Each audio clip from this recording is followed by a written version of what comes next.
होकर निराश यूं शाम सा ढलते रहिए, होकर निराश यूं शाम सा ढलते रहिए, जिंदगी भोर है सूरज सा निकलते रहिए। जिंदगी भोर है सूरज सा निकलते रहिए। यदि दोस्तों एक ही पैरों पे ठहरे रहे तो थक जाओगे, धीरे धीरे ही सही राह पर निकलते रहिए। होकर निराश यूं शाम सा ढलते रहिए, जिंदगी भोर है सूरज सा निकलते रहिए। यदि एक ही पैरों पे ठहरे रहे तो थक जाओगे, धीरे धीरे ही सही राह पर निकलते रहिए। हेलो दोस्तों, मैं प्रवीण कुमार यादव आप सभी लोगों का टीएन क्लासेस में बहुत बहुत स्वागत करता हूं। जैसा कि दोस्त आप सभी लोग मेरा दो भी चैप्टर बहुत अच्छी तरीके से पढ़े होंगे। मैं 2 चैप्टर हिंदी व्याकरण का 2 चैप्टर खत्म कर दिए हैं। पहला चैप्टर मेरा था वर्णमाला। वर्णमाला में स्वर और व्यंजन बताए थे, और फिर दूसरा का चैप्टर हम क्या बताए थे, संधि। संधि के जो 3 प्रकार होते हैं, स्वर संधि, व्यंजन संधि और विसर्ग संधि, इसको भी बहुत अच्छी तरीके से हम क्या कर दिए थे, खत्म कर दिए थे। हमारा हिंदी व्याकरण का 2 चैप्टर वर्णमाला और संधि बहुत ही शानदार तरीके से और लाजवाब तरीके से आप सभी लोगों के लिए बहुत अच्छी तरीके से हम पढ़ाए थे। जो लोग वीडियो न देखे हो उनसे मैं निवेदन करना चाहता हूं कि वर्णमाला संधि आप लोग देख लीजिए, बहुत ही शानदार तरीके से मैं उनको पढ़ाए थे। आज मेरा तीसरा चैप्टर है समास। दोस्त आज मैं तीसरा चैप्टर लेके आया हूं, आप लोगों के बीच में समास लेके आया हूं, जिसे आप सभी लोग देखिए।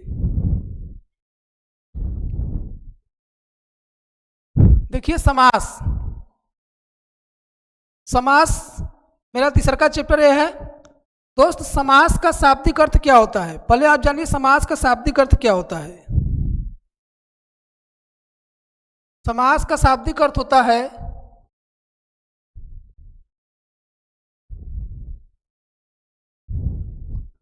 देखिए दोस्त,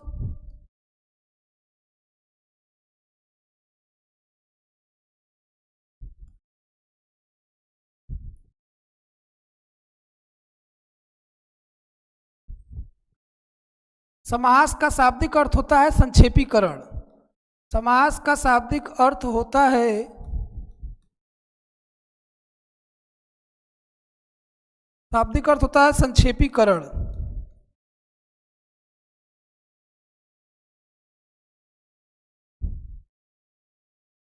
संक्षेपीकरण या संक्षेप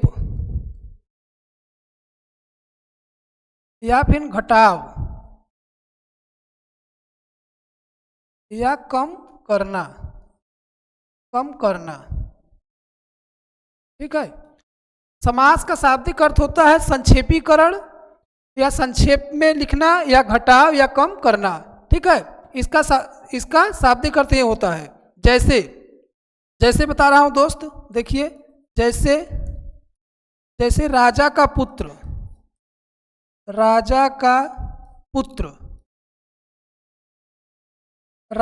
पुत्र को यदि हम राजपुत्र लिख रहे हैं तो यही क्या है, आपका समास है। राजा का पुत्र को राजपुत्र लिख रहे हैं तो ये क्या है, आपका समास है। ठीक है, इतना तो आप सभी लोग को समझ में आया होगा। राजा का पुत्र को यदि राजपुत्र लिख रहे हैं तो यही शॉर्टकट में क्या है, समास है। अब समास का परिभाषा देखते हैं। समास का परिभाषा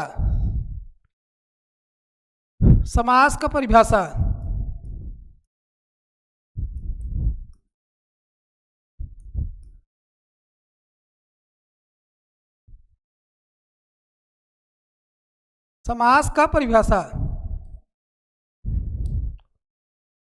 देखिए, समास का परिभाषा क्या होता है, 2 या 2 से अधिक, 2 या 2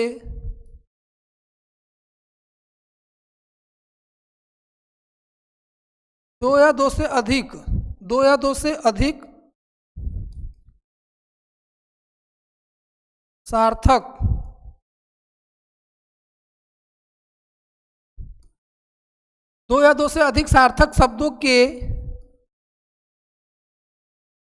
मेल को समास कहते हैं। 2 या 2 से अधिक सार्थक शब्दों के मेल को हम क्या कहते हैं, समास कहते हैं। 2 या 2 से अधिक सार्थक शब्दों के मेल को हम क्या कहते हैं, समास कहते हैं। सार्थक शब्द होना चाहिए, जैसे कि देवासुर, देवासुर, देवासुर, देवासुर का यदि हम सार्थक शब्द बनाएंगे तो एक देव होगा, देव और असुर, देव और क्या होगा, असुर।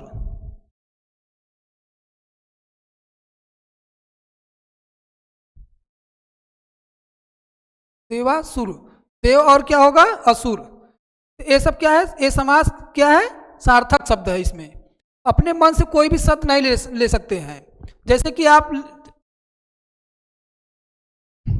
मटर और दाल कहिए कि ये शब्द लेकर हम समास बनाएं तो समास नहीं बनेगा। मटर एक अपने आप में अलग शब्द है और दाल एक अपने आप में क्या है, अलग शब्द है। समास में ऐसा होना चाहिए कि जो एक शब्द ले रहे हैं, जो एक शब्द ले रहे हैं उसी शब्द से उसका सार्थक शब्द निकलना चाहिए। और कितना सार्थक शब्द निकलना चाहिए, 2 सार्थक शब्द निकलना चाहिए। जो एक शब्द ले रहा है उसी में से 2 सार्थक शब्द निकलना चाहिए, न कि कोई एक शब्द ले लीजिए, एक अलग शब्द ले लीजिए, एक अलग शब्द ले लीजिए, लेंगे तो ऐसे कोई समास का निर्माण नहीं होगा। ठीक, तो क्या हम बताएं दोस्त, 2 या 2 से अधिक सार्थक शब्दों के मेल को हम क्या कहेंगे, समास कहेंगे। सार्थक शब्द होना चाहिए, कोई भी शब्द अपने मन से नहीं ले सकते हैं। जैसे कि यहाँ मैंने बताया थी मटर और दाल, मटर और दाल अपने आप में क्या है, एक अलग अलग शब्द है। ठीक, समास में हम सभी लोग दोस्त क्या करते हैं, शब्दों के बारे में जानकारी लेते हैं। समास में हम सब क्या करते हैं, शब्दों के बारे में जानकारी करते हैं।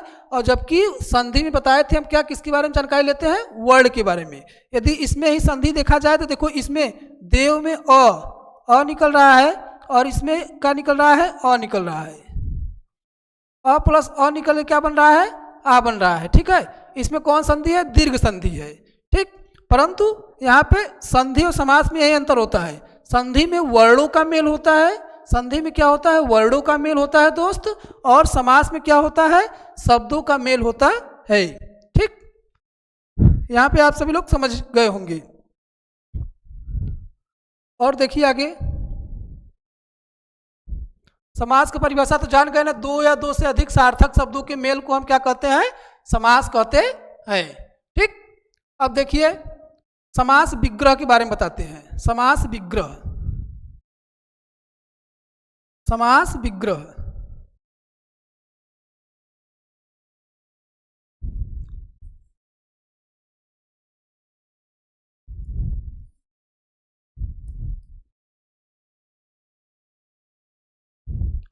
समास विग्रह में क्या होता है, समासिक शब्दों के बीच में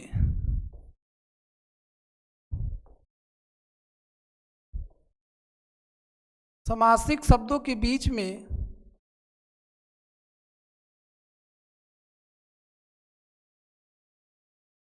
समासिक शब्दों के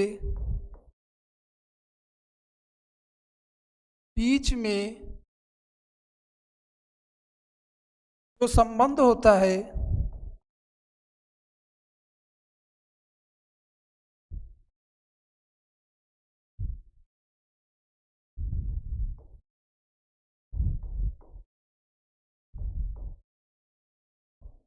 उसे समास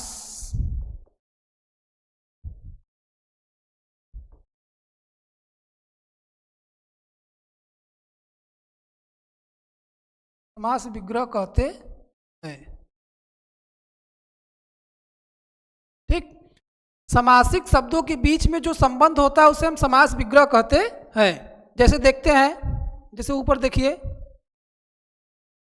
जैसे एक उदाहरण ले रहा हूं,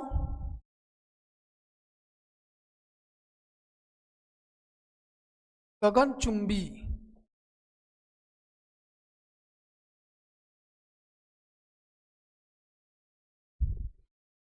इसका समासिक विग्रह करेंगे। देखिए आप, गगनचुंबी अपने आप में क्या है, एक समास है।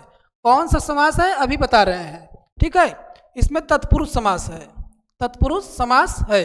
अब गगनचुंबी का समास विग्रह करेंगे तो गगन को चूमने, गगन को चूमने वाला,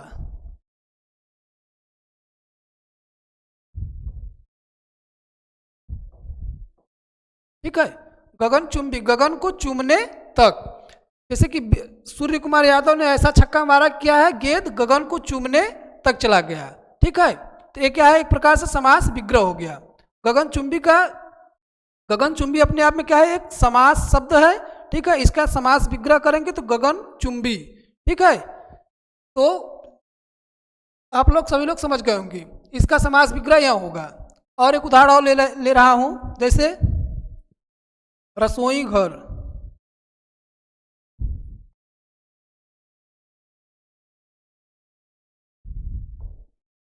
रसोई घर, इसका करेंगे तो देखिए, रसोई के लिए घर,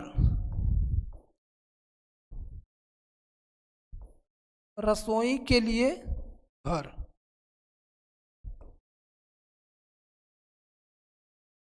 ये क्या है, समास विग्रह इसका है। ये क्या हो गया आपका, ये अपने आप में एक समासिक शब्द है, और ये क्या है, एक समास विग्रह है। ठीक है, ये क्या है आपका, समास विग्रह हो गया। ऐसे ही सभी जितने समास पढ़ाऊंगा सब समास में देखने को मिलेगा। समास विग्रह, एक समास रहेगा, एक समास विग्रह होगा। समास शब्द का समास विग्रह बनेगा। जैसे यहाँ पे देख बताए हैं, गगनचुंबी क्या हो गया, गगन चूमने, गगन को चूमने वाला। ठीक है, कि और रसोई घर क्या हो गया, रसोई के लिए घर। ठीक है, ये अपने आप में एक समास शब्द है, इसका क्या हो गया, ये समास विग्रह हो गया। ठीक, अब देखिए समास को बताएंगे कि समास कैसे, आप सभी लोग कितने प्रकार के होते हैं, समास के प्रकार।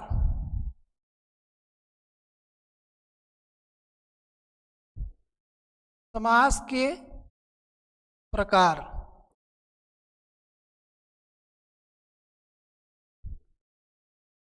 देखिए समास 6 प्रकार के होते हैं। कितने प्रकार के होते हैं, समास 6 प्रकार के होते हैं। अब इसको याद करने का ट्रिक मैं बता रहा हूं, समास को याद करने का ट्रिक बता रहा हूं, बहुत ही शानदार ट्रिक है। एक बार देख लेंगे तो कभी नहीं भूलेंगे। व्यवहारिक ट्रिक है, जैसे दादी, दादी अब तक, दादी अब तक। ठीक है, समास 6 प्रकार के होते हैं। समास को याद करने का ट्रिक बता रहा हूं, दादी अब तक। ठीक, तो द से देखो, इसमें एक द ले लीजिए, फिर द, फिर अ, जो वर्ड निकल रहा है, देखो द निकल रहा है, इसमें द निकल रहा है, इसमें अ निकल रहा है। ठीक है, द से देखो क्या हो गया, द्वंद्व समास, द्वंद्व समास।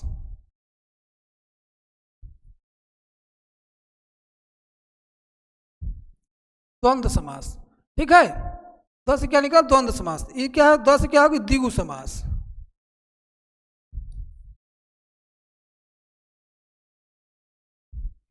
द्विगु समास। ठीक, और अ से क्या हो गया, अव्ययी समास।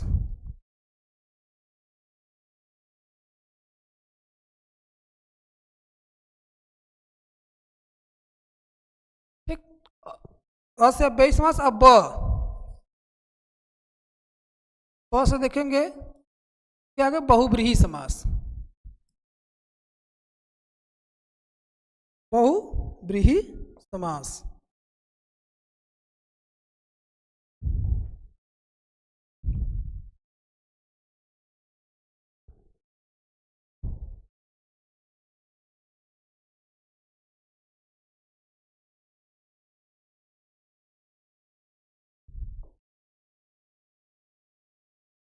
देखिए इसे ब निकल रहा है, इसमें त, इसका क। ठीक है, तो ब से देखो बहुव्रीहि समास हो गया।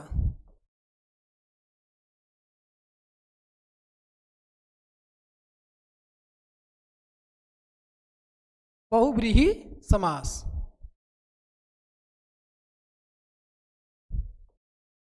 बहुव्रीहि समास। तो से क्या हो गया, तत्पुरुष समास।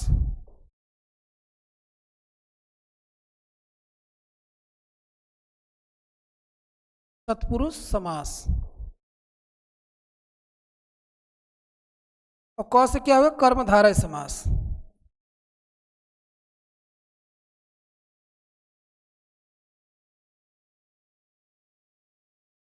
कर्मधारय समास।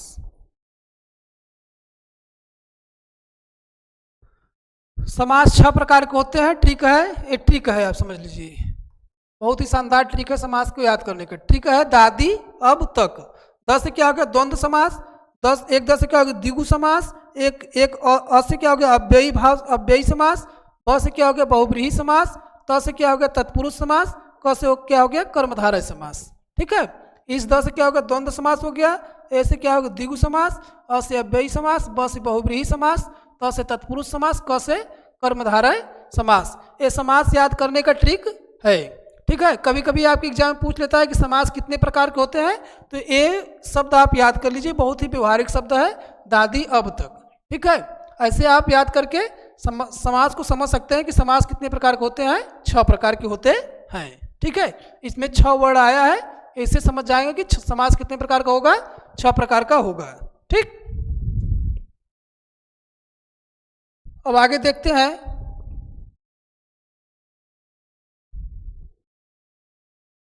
अब आप लोगों को पढ़ाएंगे समास में। देखिए 2 पद होते हैं, समासिक पद, समासिक पद।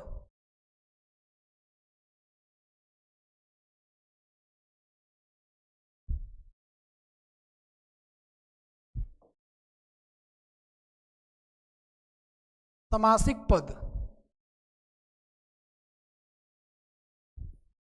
देखिए तो समास में 2 पद होते हैं, एक आपका पूर्व पद होता है।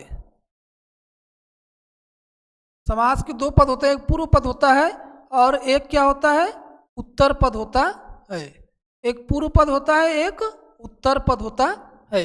समास के 2 पद होते हैं, एक पूर्व पद होता है और एक क्या होता है दोस्त, उत्तर पद होता है। पूर्व पद मतलब पूर्व माने क्या हो गया पहले। ठीक है, पूर्व से क्या कर लेंगे, जैसे आप लोग कक्षा 6 में पढ़े होंगे पूर्ववर्ती तथा अनुवर्ती, तो उसमें पूर्ववर्ती में पढ़े होंगे कि पूर्व माने पहले और अनुवर्ती माने बाद में। ठीक है, तो ऐसे ही पूर्व माने यहाँ पूर्व से क्या पहले हो गया और उत्तर से क्या हो गया बाद में। ठीक, पूर्व माने पहले, पहले का पद पहले और उत्तर पद माने बाद में। कक्षा 6 के मैथ में पढ़े होंगे, याद है तो आप सभी लोग को याद होगा, उसमें क्या था पूर्ववर्ती अनुवर्ती, पूर्ववर्ती पद बताइए, अनुवर्ती पद बताइए। ठीक है, और एक आरोही अवरोही, ये सब पढ़े होंगे। यहाँ पे भी ये सब समझने की कोशिश कीजिए। पूर्व माने क्या होता है पहले और उत्तर माने क्या होता है बाद में। पूर्व माने पहले का पद है, उत्तर माने बाद का पद, इसमें 2 पद होते हैं। ठीक है, एक प्रधान पद होता है, प्रधान खंड होता है, एक गौड़ खंड होता है। एक प्रधान खंड होता है और एक गौड़ खंड होता है।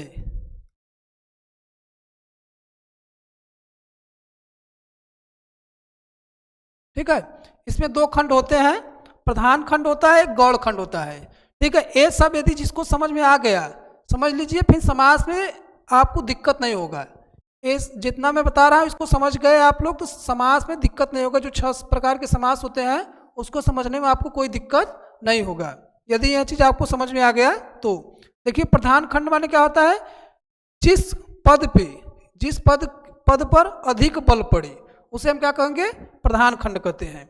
या मतलब कि प्रधान खंड मतलब मुख्य, मेन, मतलब कि जिस समास पे अधिक बल पड़े, ठीक है, उसे हम क्या कहेंगे, प्रधान खंड कहेंगे। और जिस समास पे कम बल पड़े उसे हम क्या कहेंगे, गौड़ खंड कहेंगे। प्रधान मतलब मुख्य हो गया, मुख्य मेन, जैसे मुख्य मेन। जिस पद पर मुख्य रूप से बल पड़े, जिस पद पर मुख्य रूप से बल पड़े उसे हम क्या कहेंगे, प्रधान पद कहेंगे। और जिस पद पर मुख्य रूप से बल न पड़े उसे हम क्या कहेंगे, गौड़ खंड कहेंगे। ठीक, प्रधान खंड का परिभाषा क्या होगा, जिस पद पर मुख्य रूप से बल पड़े उसे हम प्रधान खंड कहेंगे और जिस पद पर मुख्य रूप से बल न पड़े उसे हम क्या कहेंगे, गौड़ खंड कहेंगे। इसके 2 पद होते हैं। ठीक है, एक प्रधान खंड होता है, गौड़ खंड होता है। ये चीज जिसको समझ में आ गया समझ लीजिए समास जो 6 प्रकार के होते हैं उसको समझने में आपको कोई दिक्कत नहीं होगा। ठीक, तो समासिक पद, समास के कितने पद होते हैं, 2 पद होते हैं, एक पूर्व पद होता है, एक उत्तर पद होता है। ठीक है। पूर्व माने क्या होता है, पहले का पद, उत्तर माने क्या होता है, बाद का पद होता है। फिर इसके दो खंड होते हैं, एक प्रधान खंड होता है, एक गौड़ खंड होता है। प्रधान खंड के अंतर्गत क्या आता है, जिस पद पर मुख्य रूप से बल पड़ता है उसे हम प्रधान खंड कहते हैं, और जिस पद पर मुख्य रूप से बल नहीं पड़ता उसे हम क्या कहते हैं दोस्त, गौड़ खंड कहते हैं। ठीक, इसके दो पद होते हैं। अब देखिए बता रहा हूं आप लोग को समास के बारे में। इतना तो आप सभी लोग को समझ में आ गया होगा।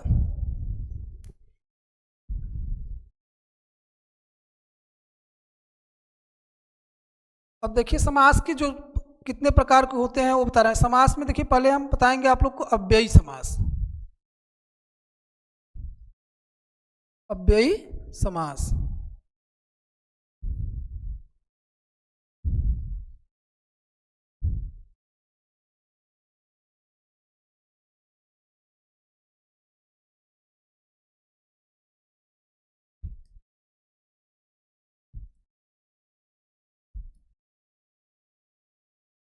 अव्ययी समास। अव्ययी समास में क्या होता है, पूर्व पद प्रधान होता है। अव्ययी समास में पूर्व पद क्या होता है दोस्त, प्रधान होता है। ठीक है। फिर दूसरा का आपको बताएंगे तत्पुरुष समास। याद करने का ट्रिक के अनुसार बता रहा हूं, तत्पुरुष समास।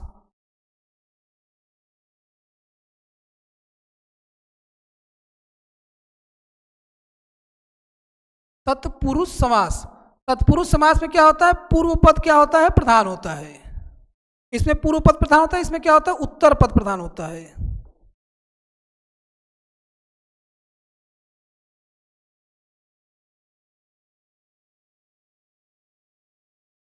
इसमें क्या होता है, उत्तर पद प्रधान होता है। अव्ययी समास में पूर्व पद प्रधान होगा और तत्पुरुष समास में उत्तर पद प्रधान होगा। ठीक। फिर तीसरा का होता है द्वंद्व समास।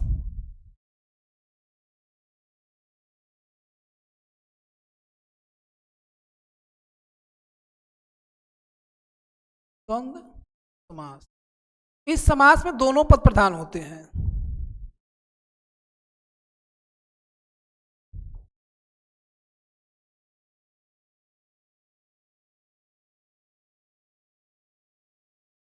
दोनों पद प्रधान होते हैं। द्वंद्व समास में क्या होते हैं, दोनों पद प्रधान होते हैं। ठीक। फिर चौथा समास आता है बहुव्रीहि समास।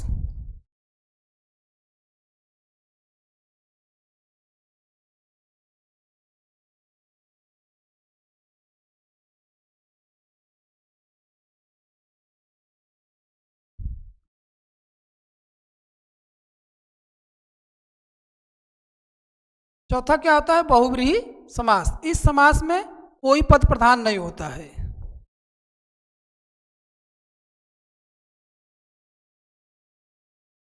इस समास में कोई पद प्रधान नहीं होता है।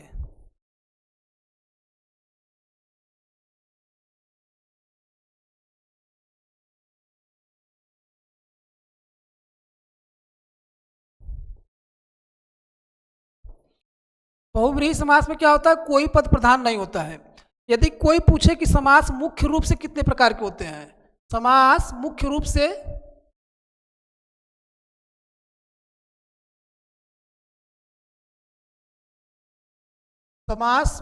से कितने प्रकार के होते हैं, समास मुख्य रूप से। ठीक है। समास मुख्य रूप से कितने प्रकार के होते हैं, तो समास मुख्य रूप से ही चार प्रकार के होते हैं। एक अव्ययी समास होता है, एक तत्पुरुष समास होता है, एक द्वंद्व समास होता है, एक बहुव्रीहि समास होता है। समास मुख्य रूप से कितने प्रकार के होते हैं, तो दोस्त आप बताएंगे समास मुख्य रूप से चार प्रकार के होते हैं। एक अव्ययी समास होता है, एक तत्पुरुष समास होता है, एक द्वंद्व समास होता है और एक बहुव्रीहि समास होता है। लेकिन समास कितने प्रकार के होते हैं, तो आप बताएंगे 6 प्रकार के होंगे। मुख्य रूप से कोई पूछेगा तो 4 प्रकार के बताएंगे, और समास कितने प्रकार के होते हैं तो आप बताएंगे 6 प्रकार के। ठीक है। तत्पुरुष समास में से 2 समास निकला हुआ है। तत्पुरुष समास में से 2 समास निकला हुआ है, एक कर्मधारय समास, एक कर्मधारय समास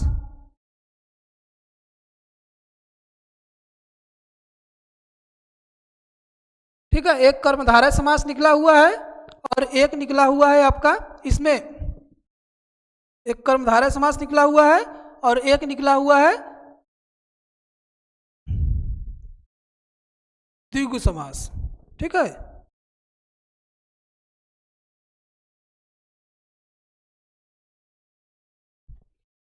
द्विगु समास निकला हुआ है।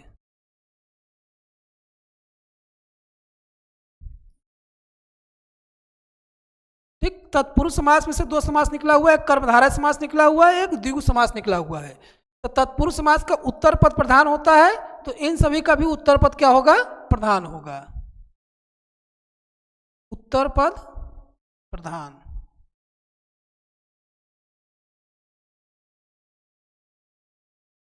उत्तर पद प्रधान, इसका भी क्या होगा, उत्तर पद प्रधान होगा।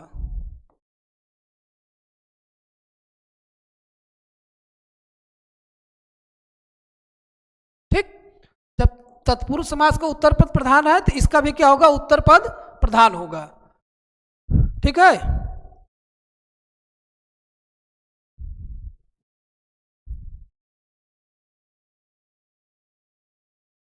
अब पहला समास देखते हैं, अव्ययी समास।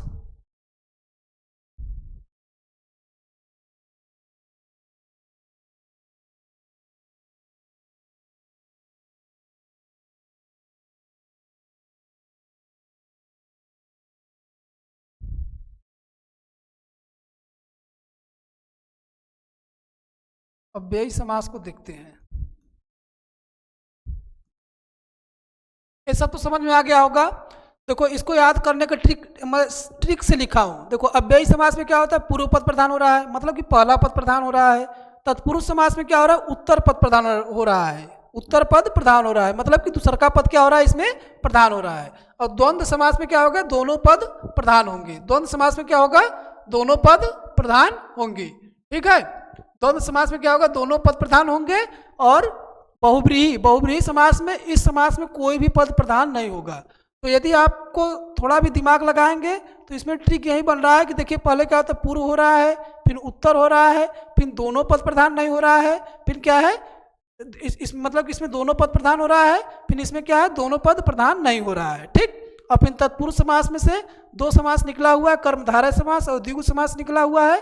तो इसका जब उत्तर पद प्रधान है तो इसका भी उत्तर पद क्या होगा, प्रधान होगा, और इसका भी क्या होगा दोस्त, उत्तर पद प्रधान होगा। ठीक, तो पहला समास हम बताएंगे आप सभी लोग को, अव्ययी भाव समास। ठीक, अव्ययी समास, इस समास का, इस समास में लिखे ही है, इस समास का पूर्व पद प्रधान होता है।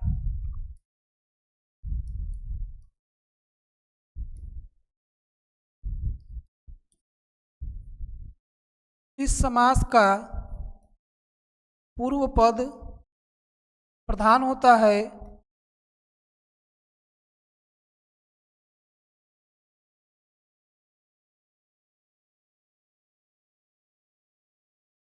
आया है। ठीक, और फिर इस समास में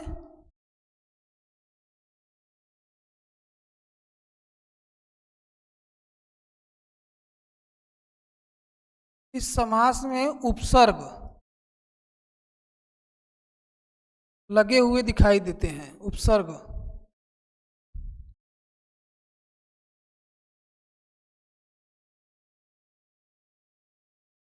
उपसर्ग लगा रहता है। तीसरा का देखिए, इस समास में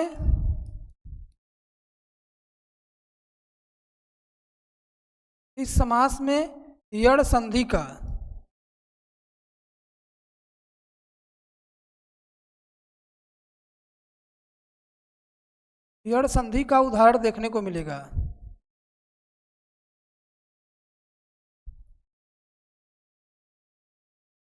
उदाहरण देखने को मिलेगा।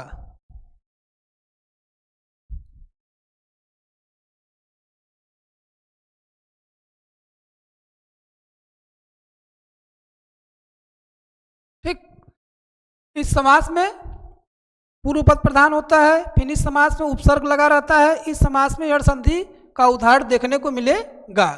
ठीक, जैसे देखिए, आप लोग को बता रहा हूं। ठीक,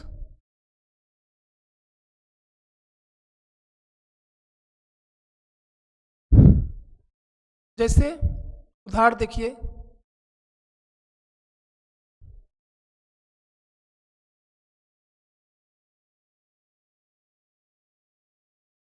उदाहरण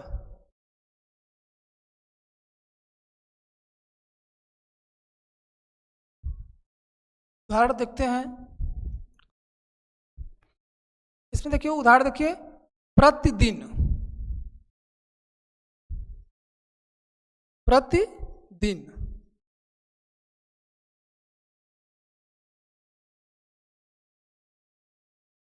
प्रतिदिन।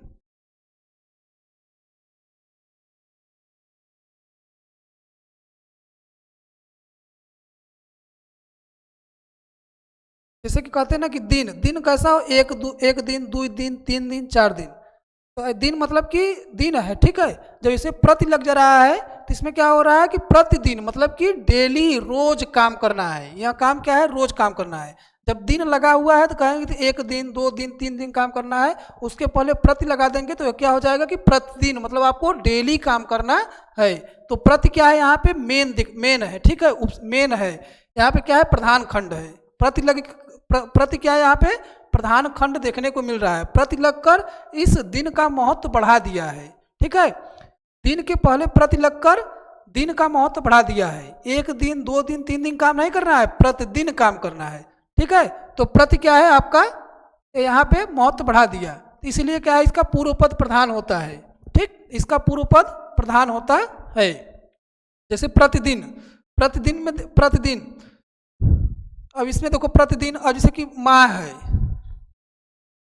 माह, माह के पहले प्रति लगा दीजिए तो प्रति माह, ठीक है। तो प्रति क्या है, माह का महत्व बढ़ा दे रहा है कि मतलब हर वर्ष, हर महीने, हर महीने, ऐसे प्रति वर्ष, प्रति प्रति वर्ष, ठीक है, प्रति वर्ष। तो इससे मतलब प्रति से बहुत बना सकते हैं, प्रतिदिन, प्रति माह, प्रति वर्ष, ठीक। फिर ऐसे यथा, यथा शक्ति,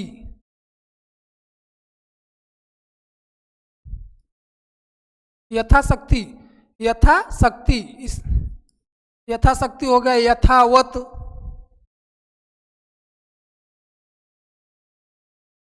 यथावत,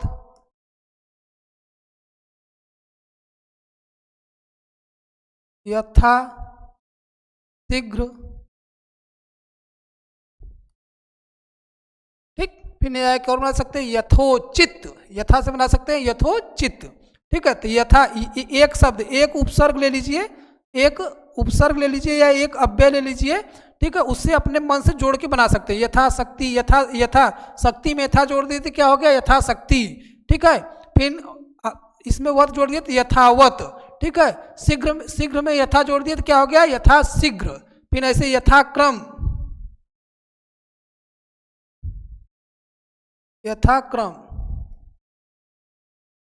ऐसे ही आप जोड़कर बना सकते हैं, ठीक। यथाक्रम, प्रतिदिन, प्रतिवर्ष, प्रतिमाह, ये सब आपको समझ में आ रहा होगा। जिसका पूर्व पद प्रधान हो तथा उत्तर पद क्या हो, अप्रधान हो, उसे हम क्या कहते हैं, अव्ययी समास कहते हैं। जिसमें से देखो प्रतिदिन, दिन, एक दिन, दो दिन, तीन दिन, इसमें प्रति लग गया तो इसका क्या था, उपसर्ग का महत्व बढ़ गया, ठीक। ऐसे भरपेट, भरपेट, भरपेट हो गया, आमरण, आमरण, आजन्म,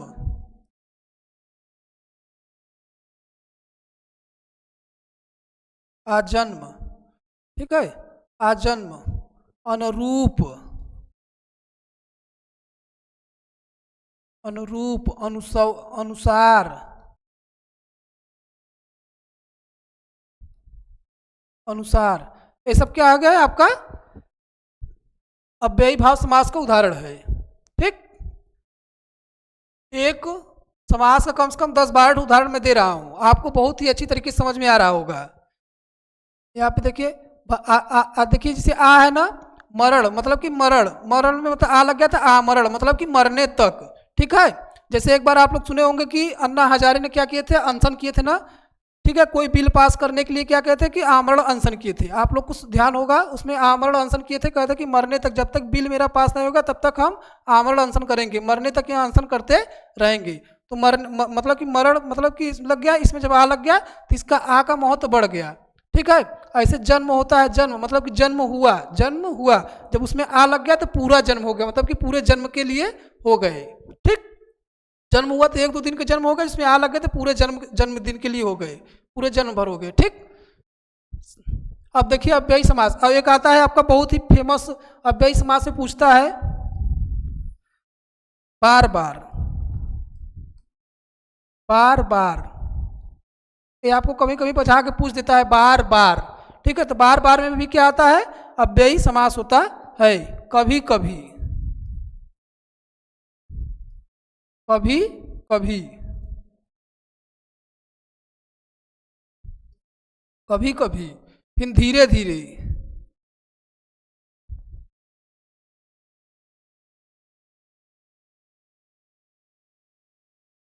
कभी कभी, धीरे धीरे, ये सब क्या हो गया आपका, अव्ययी समास हो गए। ठीक, ये बहुत पूछता है आप लोग, ये पूछ देता है बार बार में कौन समास है, तो आपको समझ, यदि नहीं पढ़े रहेंगे तो इसमें भूल जाएंगे आप लोग। इसलिए आप लोग जानते रहिए बार बार, कभी कभी, धीरे धीरे, ये सब क्या है, अव्ययी समास है। ठीक, तो ये समास आपका खत्म कर दिए हम। अव्ययी समास, अव्ययी समास में क्या बताया, जिस समास का पूर्व पद प्रधान होता है तथा उत्तर पद अप्रधान होता है उसे हम क्या कहते हैं, अव्ययी समास कहते हैं। जैसे कि बहुत सारे उदाहरण हम दिए। ठीक, अब अव्ययी समास के बाद अब मैं बताऊंगा आपको द्वंद्व समास। देखिए द्वंद्व समास, सर का समास देखिए,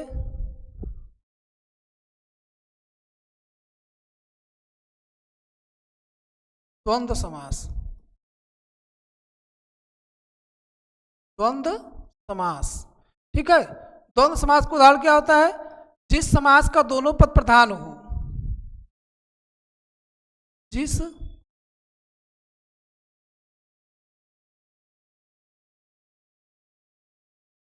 समास का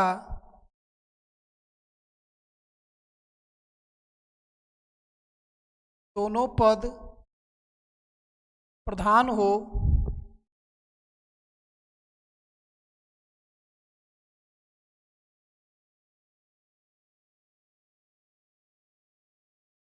जिस समास का दोनों पद प्रधान हो उसे द्वंद्व समास कहते हैं।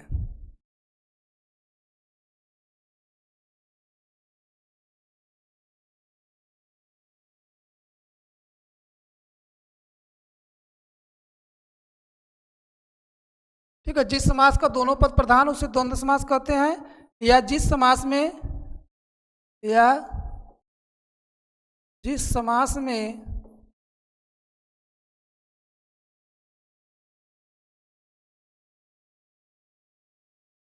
योजक चिन्ह,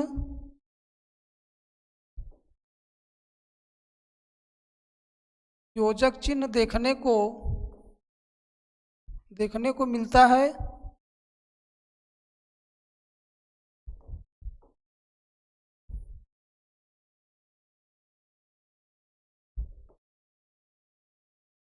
मिलता है, उसे द्वंद्व समास कहते हैं। ठीक, उसे द्वंद्व समास कहते हैं। जिस समास का दोनों पद प्रधान हो उसे द्वंद्व समास कहते हैं, या जिस समास में योजक चिन्ह देखने को मिलता है उसे हम क्या कहते हैं, द्वंद्व समास कहते हैं। जैसे उदाहरण देखते हैं, जैसे उदाहरण देखिए, उदाहरण देखिए, माता पिता। ठीक है, माता पिता,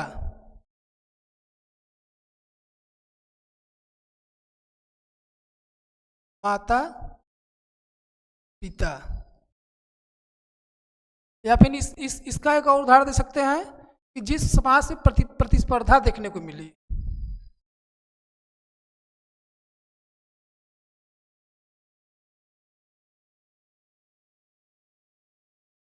जिस समास में प्रतिस्पर्धा,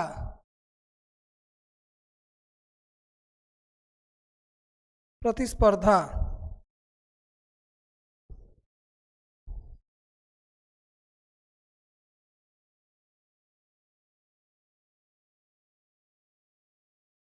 प्रतिस्पर्धा, जिस समास में प्रतिस्पर्धा देखने को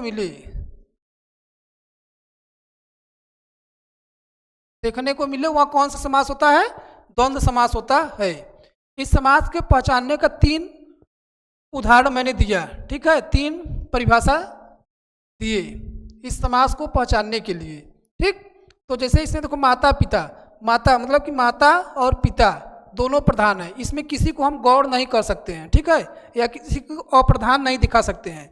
माता भी हमारे लिए क्या है? प्रधान है, और पिता भी है प्रधान है हमारे लिए, मतलब कि किसी के लिए भी माता पिता दोनों लोग क्या होंगे? प्रधान होंगे। इसमें कोई गौड़ पद या अप्रधान नहीं दिखा सकते हैं, ठीक।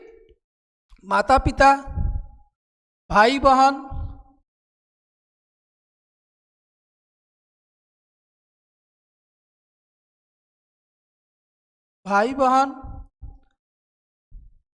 राजा रानी,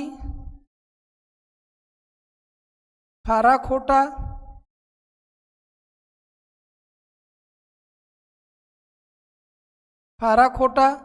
ठीक है, खारा खोटा,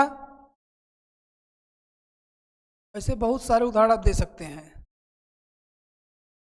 खारा खोटा हो गया, ठीक है। लाभ हानि,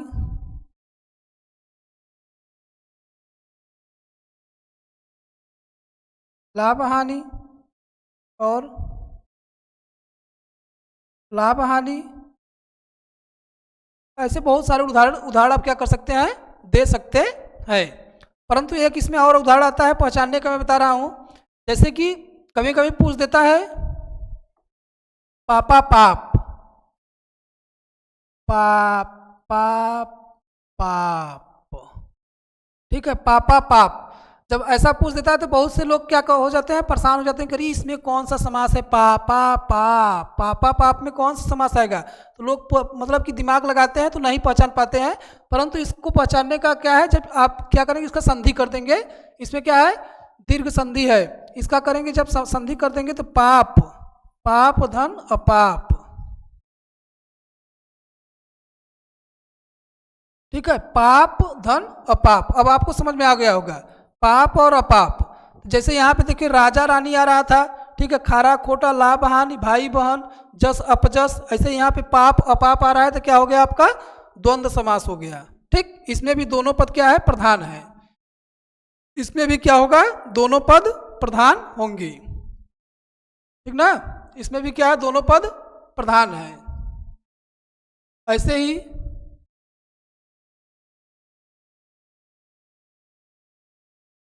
ऐसे देखिए लाभालाभ,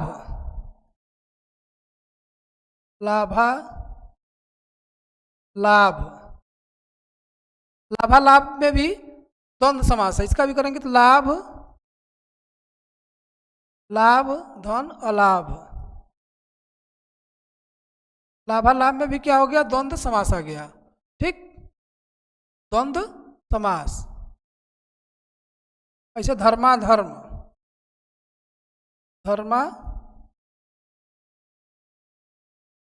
धर्माधर्म का भी करेंगे तो धर्म धन अधर्म,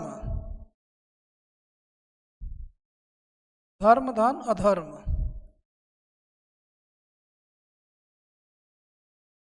धर्माधर्म में भी क्या हो गया? इसका समास विग्रह करेंगे धर्म धन अधर्म। इसमें भी क्या आ गया आपका? द्वंद्व समास हो गया। लाभ और अलाभ, इसमें भी दोनों पद प्रधान है, इसमें भी दोनों पद क्या है? प्रधान है, ठीक है। तो इसका उदाहरण मैंने 8-10 उदाहरण दिए, आपको समझ में आ रहा होगा, ठीक है। तो मैंने क्या बताया दोस्त? जिस समास का दोनों पद क्या होते हैं? प्रधान होते हैं, उसे हम क्या कहते हैं? द्वंद्व समास कहते हैं। जैसे लाभ हानि, जस अपजस, माता पिता, भाई बहन, राजा रानी, खारा खोटा, ठीक है। फिर पाप पापा पाप, पाप धन अपाप बराबर पापा पाप। तो इसमें पाप और अपाप आ रहा है तो दोनों क्या हो गए? द्वंद्व समास हो गया। इसमें भी दोनों पद क्या है? प्रधान है। पापा पाप, लाभालाभ, लाभ धन अलाभ, ठीक। तो लाभ भी अपने आप में एक प्रधान खंड है और अलाभ भी अपने आप में क्या है? प्रधान खंड है। तो इसमें भी दोनों पद क्या है? प्रधान दिखाई दे रहे हैं। लाभालाभ, धर्माधर्म, ठीक। इसका ये 3 उदाहरण बहुत ही फेमस उदाहरण था, पापा पाप, लाभालाभ, धर्माधर्म। ये वाला एग्जाम में बहुत पूछता है, ठीक है। बचाने के लिए आपको ये बहुत ही पूछ देता है कि पापा पाप में कौन समास है, लाभा लाभ में कौन समास है, धर्माधर्म में कौन समास है, तब आप लोग नहीं पढ़े रहेंगे तो क्या होता है, इसमें बहुत बच्चे फंसते हैं, बहुत से बच्चे इसमें फंसते हैं। ये वाला आप लोग ध्यान से देख लीजिएगा, पापा पाप लाभा लाभ धर्माधर्म। मैं 3-4 बार इसको बताने की कोशिश किया हूँ, आप लोग अपने दिमाग में जेहन में बैठा लीजिए। ये बहुत ही महत्वपूर्ण समास होता है, ये वाला समास बहुत ज़्यादा पूछता है एग्जाम में। एक अव्ययी समास में क्या होता है, बार बार धीरे धीरे कभी कभी। अव्ययी समास में क्या याद करेंगे, बार बार कभी कभी धीरे धीरे, ठीक है। और द्वंद्व समास में क्या याद करेंगे, पापा पाप लाभा लाभ धर्माधर्म। ये 5-6 उदाहरण आप लोग देख लीजिए, ये उदाहरण एग्जाम में बहुत ही ज़्यादा पूछता है, ठीक है दोस्त। तो आप लोग को 3-4 बार मैं बताया है, आप लोग को क्या होगा, दिमाग में जेहन में अच्छी तरीके से घुस चुका होगा, ठीक। अब बताएंगे दोस्त बहुव्रीहि समास। बहुव्रीहि समास,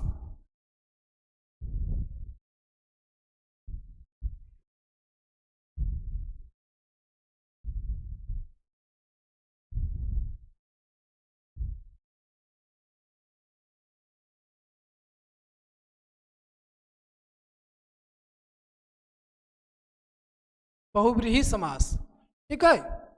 बहुव्रीहि समास को देखिए, बहुव्रीहि समास, बहुव्रीहि समास में देख लीजिए आप लोग, जिस समास का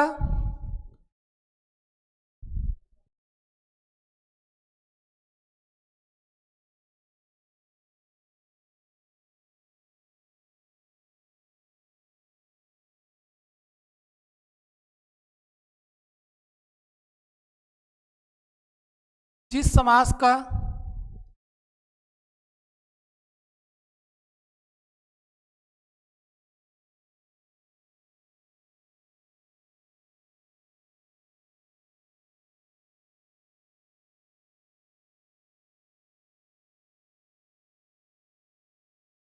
जिस समास का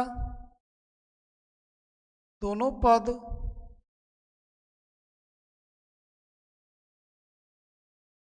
अप्रधान हो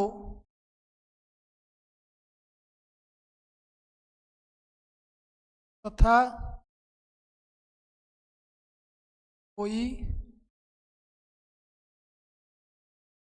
तीसरा पद तथा कोई तीसरा पद प्रधान हो।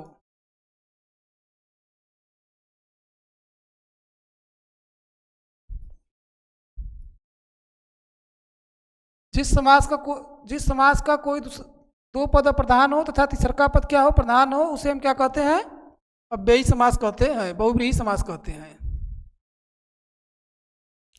जिस समास का दो पद क्या हो, प्रधान हो, तथा कोई तीसरा पद क्या हो, प्रधान हो, उसे हम क्या कहते हैं, बहुव्रीहि समास कहते हैं, ठीक है, बहुव्रीहि समास कहते हैं, ठीक। या फिर जिस समास में जिस समास में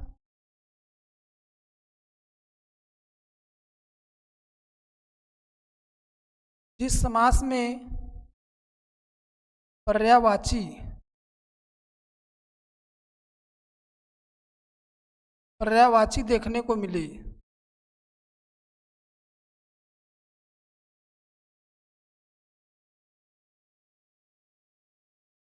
जिस समास में पर्यायवाची देखने को मिले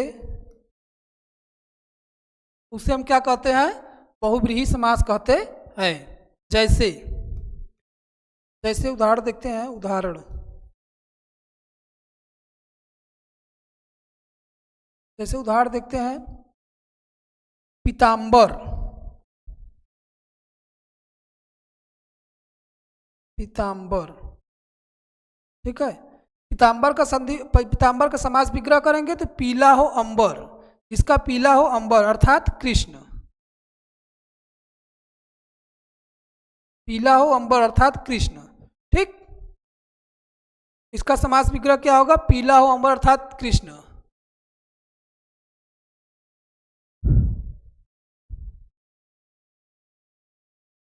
सरकार देखते हैं, नीलकंठ,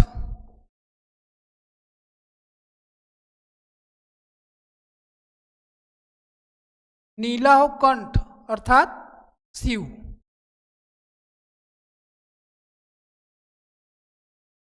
नीला हो कंठ। चक्रपाणी, चक्रपाणी चक्र को धारण करने वाले अर्थात कृष्ण या विष्णु। कृष्ण या विष्णु। चक्रपाणी चक्र को धारण करने वाले अर्थात कृष्ण या विष्णु। ठीक। दशानन,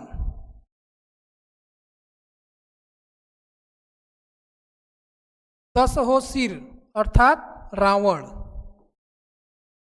ऐसे ही चतुरानन भी कर सकते हैं, चतुरानन चार हो सिर जिसको अर्थात ब्रह्मा। ठीक। ब्रह्मा।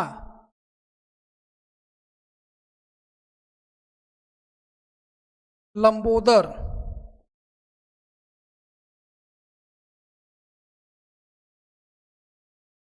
लंबा हो उदर अर्थात गणेश।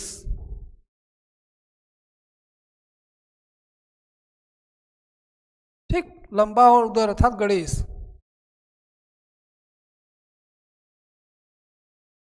त्रिनेत्र, त्रिनेत्र तीन हो नेत्र अर्थात शिव। ठीक है। त्रिभुवन, त्रिभुवन तीनों भवन को जो जीत लिया हो अर्थात त्रिभुवन, कौन है वो? विष्णु। ठीक। त्रिनेत्र, तीन नेत्र किसके है? शिव को। और त्रिभुवन तीनों भवन को जो जीत लिया उसे क्या कहते हैं? विष्णु। ठीक। पंचाली, पंचाल नरेश की पुत्री पंचाली। पंचाली, पंचाली पंचाल, पंचाल नरेश की पुत्री पंचाली। ठीक। ऐसे ही बहुत सारे उदाहरण आप देखने को मिलेगा। इतना आप लोग को समझ में आ गया होगा ना। पीताम्बर में क्या हो गया? पीला हो अंबर अर्थात कौन हो गए वो? पीला हो अंबर अर्थात कौन हो गए वो? कृष्ण। ठीक। पीताम्बर में कौन हो गए? पीला हो अंबर अर्थात कृष्ण हो गए। नीलकंठ में नीला हो कंठ शिव। चक्रपाणी में चक्र धारण करने वाले, जो चक्र हमेशा मतलब कि चक्र को धारण किए थे, कौन? कृष्ण। ठीक। दशानन, दस हो सिर जिसको अर्थात कौन वो है? रावण। लंबोदर, लंबा हो उदर अर्थात वो कौन है? गणेश। त्रिनेत्र, तीन नेत्र जिसके पास वो कौन है? शिव। त्रिभुवन, तीनों भुवन को जो जीत लिया हो, ठीक, विष्णु। पंचाली नरेश, पंचाल नरेश की पुत्री पंचाली। ठीक। ये सब क्या हो गया? सब आप लोग को इसमें क्या है? बहुव्रीहि समास देखने को मिलेगा। जहाँ पे किसी चीज का पर्यायवाची देखने को मिले या जिसका दो पद क्या हो? अप्रधान हो, कोई तीसरा का पद क्या होता है? प्रधान होता है, उसे हम क्या कहते हैं दोस्त? बहुव्रीहि समास कहते हैं। ठीक। माना अगम अगाध सिंधु संघर्षों से पार नहीं, किंतु बीच मझधार में डूबना इस साहस को स्वीकार नहीं। अब देखते हैं, तीन समास हम पढ़ा चुके। कौन कौन समास बताए? अव्ययी भाव समास। ठीक है। अव्ययी भाव समास पढ़ा चुके हैं। और एक कौन समास बताए आपको? द्वंद्व समास बताए। और तीसरा का क्या बताए? बहुव्रीहि समास। अव्ययी समास में क्या बताए? जिस समास में पूर्व पद क्या होता है? प्रधान होता है तथा उत्तर पद अप्रधान होता है, या जिस समास में उपसर्ग देखने को मिलता है, या फिर जिस समास में यड़ संधि देखने को मिलता है, उसमें कौन सा समास होता है? अव्ययी भाव समास होता है। और दूसरा का समास मैंने बताया द्वंद्व समास।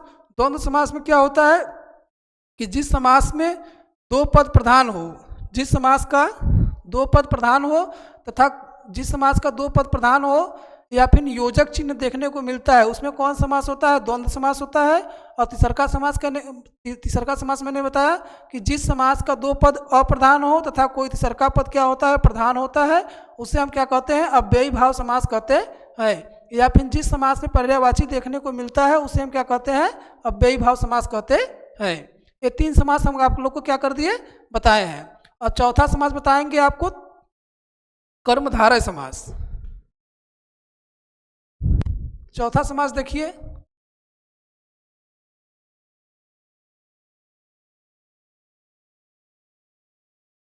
द्विगु देख लीजिए। द्विगु सरल है, जो सरल है पहले उसको बता रहे हैं। सबसे सरल क्या है? द्विगु है। तो द्विगु देखिए, द्विगु समास में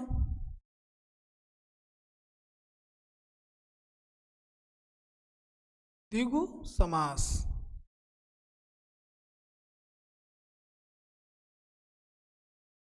द्विगु समास में क्या होता है, जिस समास का पहला पद पर संख्यावाची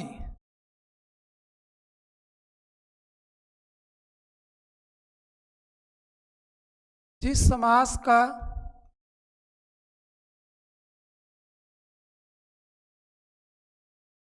पहला पद संख्यावाची हो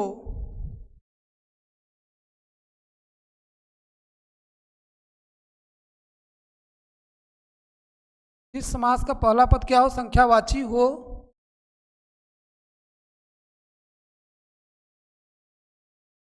तथा दूसरा पद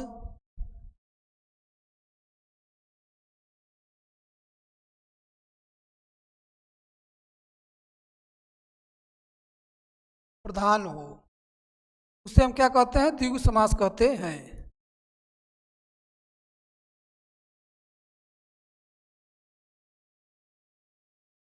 द्विगु समास कहते हैं।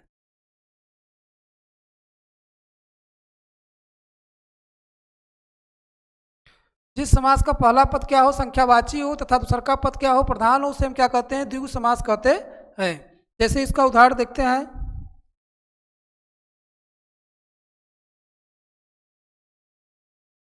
इसका उदाहरण देखते हैं।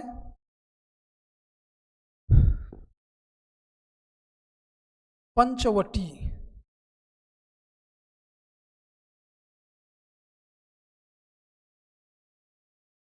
पंचवटी दुपट्टा,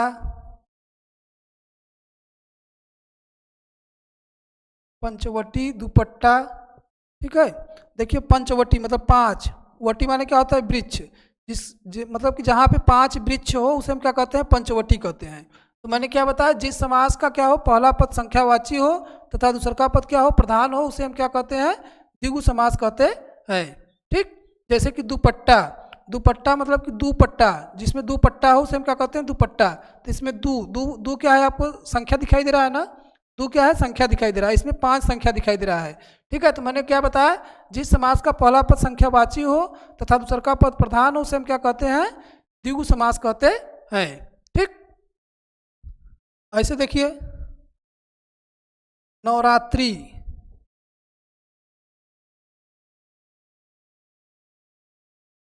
नवरात्रि,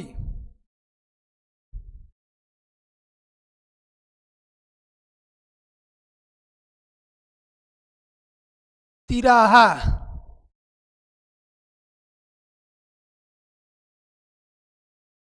चौराहा,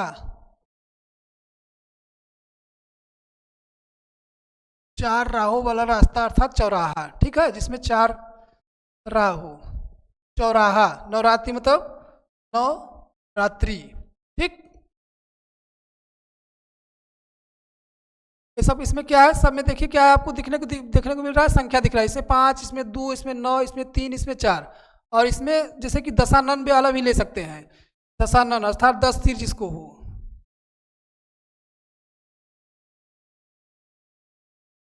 दशानन 10 सिर हो, अर्थात कौन है वो, रावण। यदि एग्जाम में आपको पूछ लिया कि दशानन में कौन समास है, उसमें द्विगु समास भी दे दिया और बहुव्रीहि समास भी दे दिया, तो उस टाइम आप क्या करेंगे, बहुव्रीहि समास को प्रधान मानेंगे, बहुव्रीहि समास को अधिक महत्व देंगे। ठीक है, जिस समास में द्विगु समास मतलब दशानन वाले में क्या दे दिया, द्विगु समास भी दे दिया और बहुव्रीहि समास भी दे दिया, तो उस समास में आप क्या करेंगे, बहुव्रीहि समास को ज़्यादा महत्व देंगे और बहुव्रीहि समास को ही टिक लगाकर आएंगे। ऐसे देता नहीं है ज़्यादातर एग्जाम में, परंतु कभी कभी दे दिया तो आप लोग ध्यान रखिए, उसमें क्या करेंगे, आप बहुव्रीहि समास को ही महत्व देंगे। त्रिनेत्र हो गया, तीन नेत्र। ठीक है, ऐसे ऐसे मतलब चतुरानन, चार चतुरानन भी आ गया। ठीक, ऐसे बहुत सारे उदाहरण आप क्या कर सकते हैं, दे सकते हैं। तो इसमें समझ में आ गया ना, जिस समास का पहला पद क्या हो, संख्यावाची हो तथा दूसरा का पद क्या होता है, प्रधान होता है, उसे हम क्या कहते हैं, द्विगु समास कहते है। जैसे नवरात्रि हो गया, तिराहा हो गया, चौराहा हो गया, दुपट्टा हो गया, पंचवटी हो गया, दशानन हो गया, त्रिनेत्र हो गए। इस सभी में देखिए पंच में 5 दिखाई दे रहा है, दुपट्टा में 2 दिखाई दे रहा है, नवरात्रि में 9 दिखाई दे रहा है, तिराहा में 3 संख्या दिखाई दे रहा है, चौराहा में 4 संख्या दिखाई दे रहा है, दशानन में 10 संख्या दिखाई दे रहा है और त्रिनेत्र में 3 संख्या दिखाई दे रहा है। ठीक है, तो उदाहरण परिभाषा के अनुसार इसका उदाहरण यही हुआ कि जिस समास का पहला पद संख्यावाची होता है तथा दूसरा का पद प्रधान होता है उसे हम क्या कहते हैं? द्विगु समास कहते हैं। देखने को आपको मिल रहा है। अब देखिए बताएंगे आपको कर्मधारय समास। कर्मधारय समास,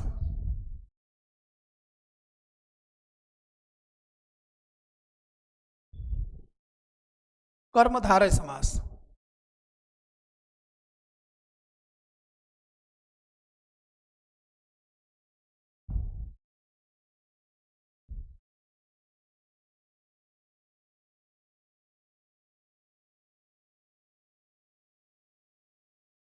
कर्मधारय समास।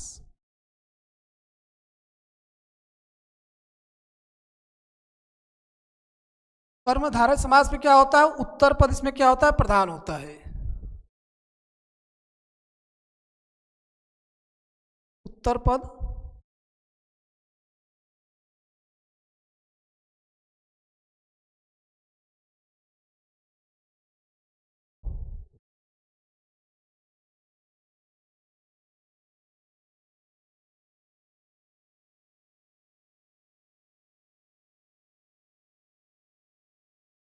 उत्तर पद क्या होता है? प्रधान होता है।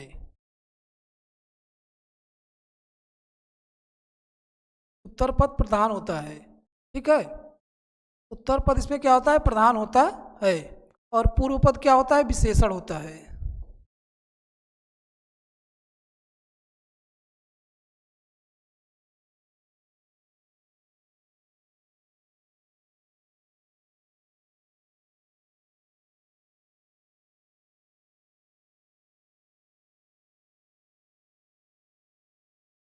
पूर्व पद विशेषण होता है तो उत्तर पद क्या होता है? विशेष से होता है।